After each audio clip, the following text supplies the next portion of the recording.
Hi leaders, Kimberly Lyall here with Lighting Up Leaders. A conversation I have quite often with leaders of organizations will revolve around conflict management amongst their team and sometimes even amongst stakeholders. Whenever this arises, I ask the question about communication. In other words, what is the communication style or culture like in your organization? It's my belief that quite often conflict arises from miscommunication or poor communication or misunderstandings. So if this is something that you're seeing in your organization, a tip that I would give you, and something that I quite often facilitate for groups, is having the communication conversation. In other words, sitting down with your team and saying, how do we communicate? Where are the misunderstandings? Where are the gaps? What do we do well? And what could we improve upon?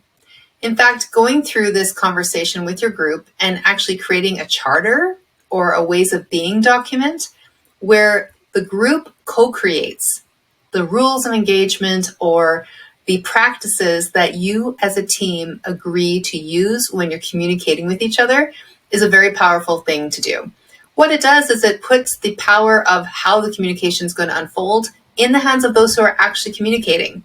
In other words, if I say that I don't want to hear people complaining unless it's something really major, then we all agree that no more complaining. No complaining about the weather, no complaining about the phone calls, whatever it is. Then we have agreed to do that. We're the ones who are instituting the culture, the practice, the habit of how we communicate with each other.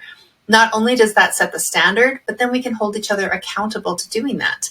Other things like share praise wisely or widely, make sure that we acknowledge each other when we walk in the morning. These are simple things, but again, when we speak them out loud, when we tell each other that we value this in our communication practice, it makes it much more easy to do and to reinforce, and the results are powerful. So, my tip for you, have those conversations with your team. And if it's something that you feel uncomfortable with doing, having someone like me from the outside come in to facilitate it is also a great choice.